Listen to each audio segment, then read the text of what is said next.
महाराष्ट्र में महायुति गठबंधन की सरकार एक बार फिर बनती हुई दिख रही है। ये हम नहीं कह रहे हैं, ये आरएसएस और भाजपा का एक ताज़ा सर्वे है, उसमें ये आंकड़े निकल कर सामने आए हैं। नमस्कार, संजय एक्सप्रेस न्यूज में मैं आपका स्वागत करता हूँ। मैं हूँ आपके साथ में संजय शंकर गुप्ता। चैनल आपको सब्सक्राइब करें, बेल आइकन दबाएं, वीडियो को शेयर करें, वीडियो के बारे में अपनी राय कमेंट्स बॉक्स में जरूर दें। महाराष्ट्र में विधानसभा चुनाव के लिए नामांकन भरने का काम पूरा हो गया है। 20 नवंबर को एक ही चरण में सभी 288 सीटों पर महाराष्ट्र में विधानसभा चुनाव के लिए वोट डाले जाएंगे।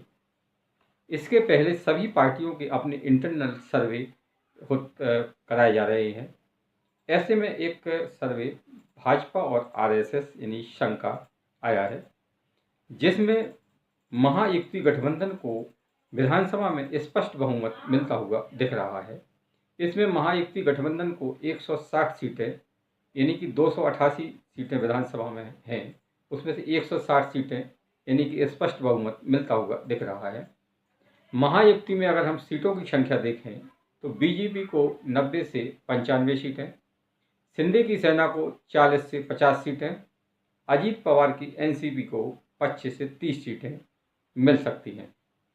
वहीं महाआघाड़ी गठबंधन को 125 से 128 के बीच में सीटें मिलने का अनुमान लगाया गया है। लोकसभा चुनाव में महाराष्ट्र में मिली हार के बाद में जो भाजपा और आरएसएस अब इस हार से उभर चुकी हैं।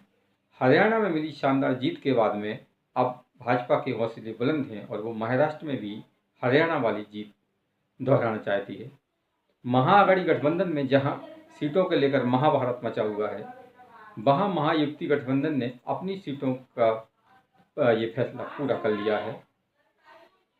आरएसएस और संघ का इस बार जो जोर है वो ये है कि 60% से अधिक वोटिंग ऊपर ले जाई जाए। और भाजपा ने 40 स्टार प्रचारकों की सूची भी जारी की है। इनमें शिवराज सिंह चौहान, स्मृति राज, असम के सीएम, प्रधानमंत्री नरेंद्र मोदी, अमित शाह, जेपी नड्डा के अलावा भाजपा के कई और भी बड़े नेता स्टार प्रचारक में हैं। इनमें भाजपा शासित राज्यों के मुख्यमंत्री भी स्टार प्रचारक में शामिल हैं। इनमें खास तौर से योगी आदित्यनाथ यूपी के मुख्यमंत्री सबसे ऊपर हैं। इसके अलावा शुरुआत में ऐसी खबरें थी कि जो ये गठबंधन हुआ है महायुति, इससे जो भाजपा का मूल कार्यकर्ता था वो पार्टी से नाराज था, लेकिन अब ऐसा नहीं है। आरएसएस और भाजपा ने मिलकर अपने पुराने कार्यकर्ताओं को फिर से तरजीह देना शुरू कर दी है और उनकी नाराजगी एक हद तक दूर कर दी है।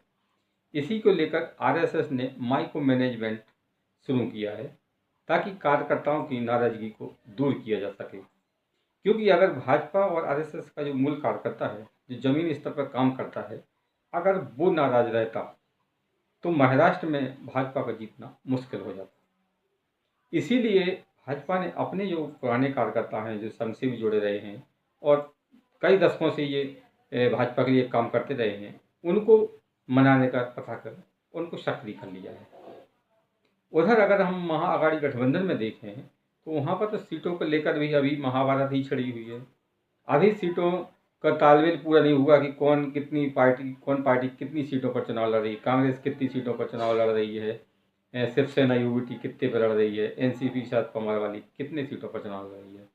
कुल मिलाकर अभी सब अपनी ढकली अपना राग बजा रहे हैं। खैर, आरएसएस और संघ का सर्वे बहुत ही महत्वपूर्ण रखता है। कांग्रेस का सर्वे भी अभी कुछ समय बाद आएगा।